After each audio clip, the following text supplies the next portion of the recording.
Good morning, students. Now we start theorem. The set in G. In G means this is the set of all inner automorphisms of a group G. जैसे हमने और G पढ़ा, ऐसे ही in G. ये किसका set है? सभी inner automorphisms of a group G is isomorphic to the quotient group G by ZG. ये किसका isomorphic है ये set? Quotient group G by ZG के, जहाँ ZG क्या है? Center of a group.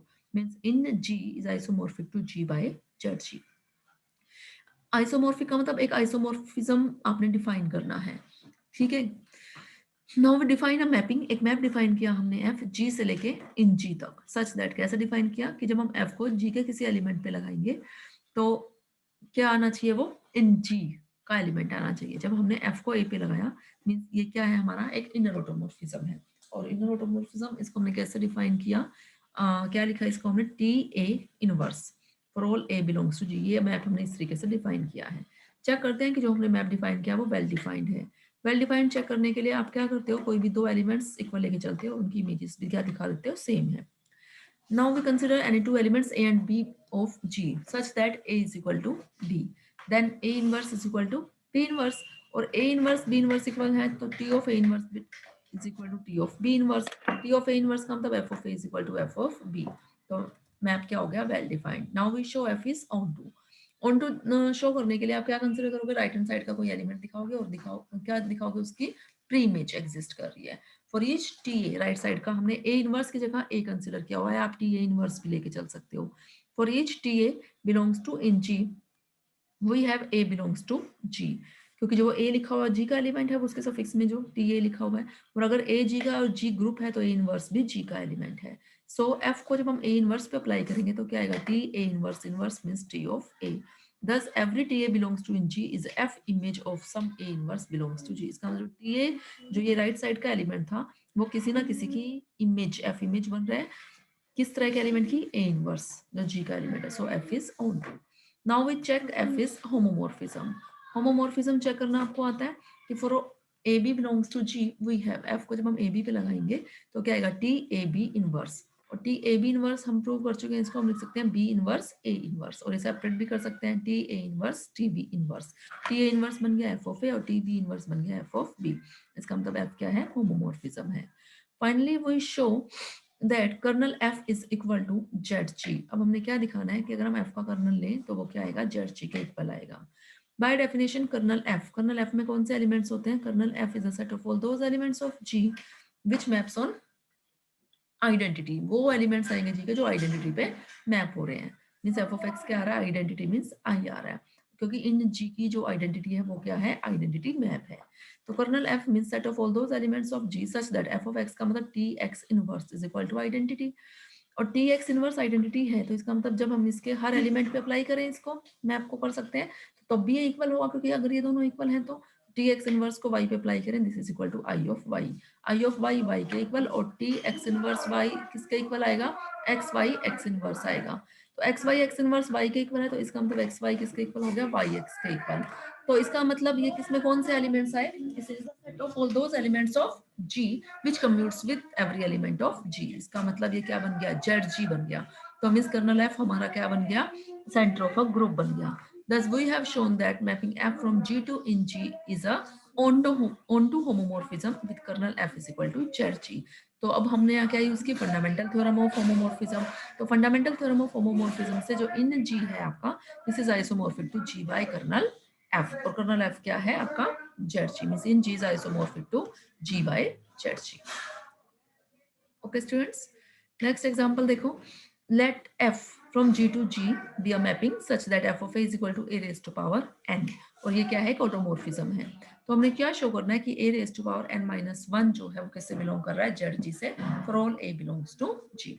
now by definition of f we have f of, अब हमने f को किस पे लगा रहे हैं, a raised to power minus n x a raised to power n पे लगाया, तो क्या आएगा बाय डेफिनेशन, उसकी पावर n आ जाएगा जिस पे भी आप अप्लाई करोगे, आ गया उसकी पावर n। इसका मतलब इस एलिमेंट को हम कितने टाइम्स मल्टीप्लाई कर रहे हैं, n टाइम्स मल्टीप्लाई कर रहे हैं। n टाइम्स हमने मल्टीप्लाई करना है और टर्म्स को कंबाइन करना है, जैसे a raise to power n a raise to power minus n, ऐसे फिर नेक्स्ट टाइम आएगा उनको फिर हमने कंबाइन करके लिखना है। ये टर्म्स हमारे पास क्या बन जाएंगे, आइडेंटिटी बनती जाएंगी बीच में टर्म्स। तो ये आ गया a raise to power minus n x e up to सोन, तो ये हमारे पास आ गया a raise to power minus n x a raise to power n। अब a raise to power minus n को लिख सकते हो f ऑफ a इनवर्स, और x raise to power n हो गया f of x, a raise to power n हो गया f ऑफ a, और इसको आप लिख सकते हो f of a inverse x से यूजिंग होमोमॉर्फिज्म की डेफिनेशन से। तो इसका मतलब a raise to power minus n x a raise to power n किसके इक्वल हो गया, a इनवर्स x से, क्योंकि f क्या है आपका ऑटोमॉर्फिज्म है। तो आपकी इमेजेस सेम आ रही, तो एलिमेंट्स भी क्या होंगे आपके सेम होंगे। ये आपकी इमेजेस सेम आ गई थी ना, तो एलिमेंट्स भी सेम हो गए। ठीक है, यहाँ हमने इसको प्री मल्टीप्लाई किया ए रेज टू पावर n से, और पोस्ट मल्टीप्लाई किया ए इनवर्स से, और फिर इनको हमने कंबाइन किया, रीअरेंज किया। कैसे, ये a raise to power n और a raise to power minus n, ये तो बन गया आइडेंटिटी। तो क्या बचा x A raise to power n a inverse, और यहाँ से क्या बचा a raise to power n a inverse x बचा। तो यहाँ से अब आपके पास क्या आ गया, x A raise to power n minus one, तो ये a की पावर n है, यहाँ a की पावर माइनस वन है, तो a की पावर क्या बची n माइनस वन। तो यहाँ से ये आपके पास क्या आ गया, a की power n minus one into X for all a and x belongs to g। अब a raise to power n minus one जो ये एलिमेंट था, x तो कोई भी आर्बिट्ररी एलिमेंट था g का, इसका मतलब हर g के एलिमेंट से कम्प्यूट कर रहे हैं, तो a raise to power n minus one किसका एलिमेंट हो गया, zg का एलिमेंट हो गया। नेक्स्ट एग्जांपल है, let zg be a centre of a group g, zg centre of a group g है, और g by z जो है वो क्या है, if g by z is cyclic then prove that g is abelian. कि अगर g by z अगर आपका साइक्लिक ग्रुप है तो हमें क्या दिखाना है, g क्या बनेगा, एबिलियन बनेगा। Since g by zg is cyclic, आपको गिवन है ये साइक्लिक है, सो g by z has a generator, cyclic group है तो जनरेटर होगा। अब ये कोसेट है ना, सॉरी कोसेट है, ये आपका क्या है, कोशेंट ग्रुप है। कोशेंट ग्रुप है तो जो इसके एलिमेंट्स होंगे वो क्या होंगे, कोसेट्स होंगे। तो अब जो इसके एलिमेंट्स किस फॉर्म के होंगे, z into some element of g। तो हमने क्या ले लिया, z into some element of g, क्या लिया, g ही ले लिया, small g, where g belongs to g। Let a and b be any arbitrary element of g। Now obviously z a belongs to zg, क्योंकि zg में element किस type के हैं, z into some element of g। अब za is equal to zg whole raise to power n, ZA is equal to ZG whole raise to power n। ये हमने कैसे लिखा ZA को, क्योंकि ZG जो था वो G by Z का जनरेटर था, तो इसका मतलब G by Z को हर एलिमेंट को हम कैसे लिख सकते हैं, सम इंटीग्रल पावर ऑफ ZG लिख सकते हैं। तो हमने ZA को लिख दिया ZG raise to power n, तो ये क्या बन गया, Z into G raise to power n। ये तो आपने रिजल्ट पढ़ा हुआ है कि अगर Z नॉर्मल सब ग्रुप है तो कोई भी दो राइट कोसेट्स को जब आप प्रोडक्ट लोगे, उनको मल्टीप्लाई करोगे तो अगेन क्या आएगा, एक राइट कोसेट आता है ना। तो यहाँ पे हमारा Z जो है वो नॉर्मल सब ग्रुप है जी का, होता है, अभी हमने रिजल्ट ऊपर प्रूव किया। तो ये प्रोडक्ट मीन्स ऐसा आएगा ना, Z G into Z G, फिर क्या बन जाएगा वो जेड जी स्क्वायर, फिर n टाइम्स मल्टीप्लाई करोगे तो Z G raise to power n। Now a belongs to Z A Z A का एलिमेंट है, and Z A is equal to Z G raise to power n। This implies a belongs to Z G raise to power n, this implies, अब a इसका element है तो इसकी form का होगा, means a is equal to z1 G raise to power n for some z1 belongs to z। Similarly ऐसे b के लिए काम किया हमने कि b क्या है, similarly b is equal to z2 g raise to power m for some z2 belongs to z and for some integer m। Now a into b is equal to a b is equal to a की value रखी, b की value रखी, a क्या है z1 g raise to power n, b क्या है z2 g raise to power m। तो ये क्या बना आपके पास, जब हमने टर्म्स को कंबाइन करेंगे तो z1 z2 g raise to power n g raise to power m।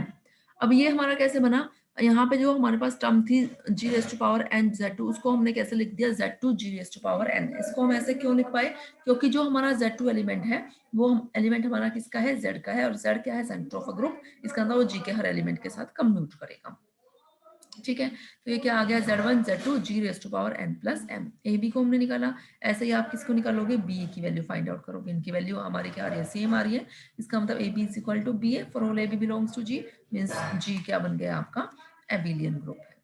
ठीक है, next example, let g be a non abelian group such that g non abelian group है, और ऑर्डर ऑफ g जो है वो क्या है, p क्यूब है, where p is a prime number.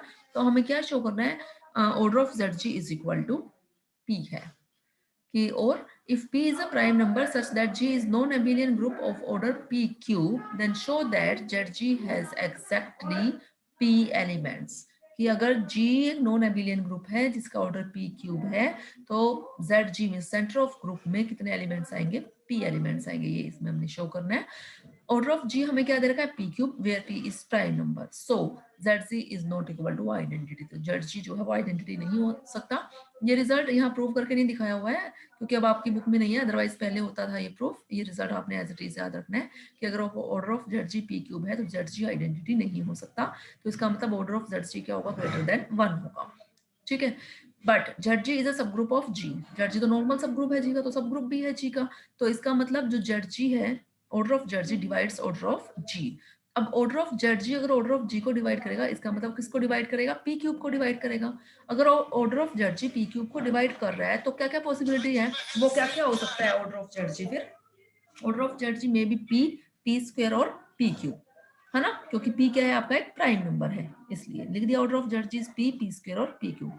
Possibility consider करते हैं, अगर order of Z P cube हो गया तो ऑर्डर ऑफ जेड और ऑर्डर ऑफ जी तो सेम हो गए, है ना। तो इसका मतलब जेड और जी इक्वल हो गए, तो यहाँ से जी क्या हो गया, एबिलियन, क्योंकि जेड क्या होता है, एबिलियन ग्रुप होता है। तो ये तो कॉन्ट्राडिक्शन आ गई, तो इसका मतलब order of Z P cube तो हो नहीं सकता। अब सेकंड पॉसिबिलिटी ली, मान लिया ऑर्डर ऑफ जेड क्या है आपका, पी स्क्वायर है। Then order of G by Z निकाला हमने, this is equal to order of G by order of Z. तो ये क्या आ गया, P cube by P square means P, means order of G by Z is P. तो इसका क्या मतलब हुआ, जी बाय जेड क्या, अगर इसका ऑर्डर पी है तो जी बाय जेड इज साइक्लिक। ठीक है, और अगर ये साइक्लिक हुआ तो इसका मतलब जी क्या हो गया, ये रिजल्ट आपने पढ़ा हुआ है, तो यहाँ से जी क्या हो गया, एबिलियन हो गया। ये तो फिर कॉन्ट्राडिक्शन आ गई, क्योंकि जी तो आपको नॉन एबिलियन ग्रुप दे रखा है। तो हमारे पास एक ही पॉसिबिलिटी बची, क्या पॉसिबिलिटी बची, कि ऑर्डर ऑफ जेड हमारा क्या होना चाहिए, पी होना चाहिए। Thus centre z of a g has exactly p elements. Example देखो, show that centre of a non abelian group of order 343 always have 7 elements in its centre. ये आप कर सकते हो इस रिजल्ट से कि let z be a centre of a group g, order of g क्या दे रखा है, 343, इसको आप लिख सकते हो 7 cube, where 7 is a prime number. ठीक है, तो जेड जी जो है वो आइडेंटिटी नहीं हो सकता, ऑर्डर ऑफ जेड क्या होगा, ग्रेटर देन 1। बिल्कुल थ्योरम के पैटर्न पे प्रूफ आपने इसका करना है। ठीक है, कि जेड इज अ सब ग्रुप ऑफ जी, तो ऑर्डर ऑफ जेड जो है वो 7 को डिवाइड करना चाहिए, लेकिन 7 क्या है, प्राइम नंबर है। तो पॉसिबिलिटी क्या बची आपकी, 1 7 7 स्क्वायर 7 क्यूब, 1 तो हो नहीं सकता। तो ये तीन पॉसिबिलिटी बची। फर्स्ट पॉसिबिलिटी हमने कंसिडर की कि ऑर्डर ऑफ जेड जो है वो 7 क्यूब है, तो इसका मतलब वो जेड के जी के इक्वल हो गया, और जेड हमारा एबिलियन होता था, जी भी एबिलियन हो गया, तो ये तो रिजल्ट हमारा हो नहीं सकता। सेकंड लगाया हमने, इंडेक्स फाइंड आउट किया order of G by Z, order of G by Z क्या आ गया, 7 प्राइम आ गया। इसका मतलब जी बाय जेड का इंडेक्स जो हम फाइंड आउट करते हैं, अगर वो आपका क्या आ जाए, प्राइम नंबर आ जाए, तो ये क्या बन गया आपका, साइक्लिक ग्रुप बन गया।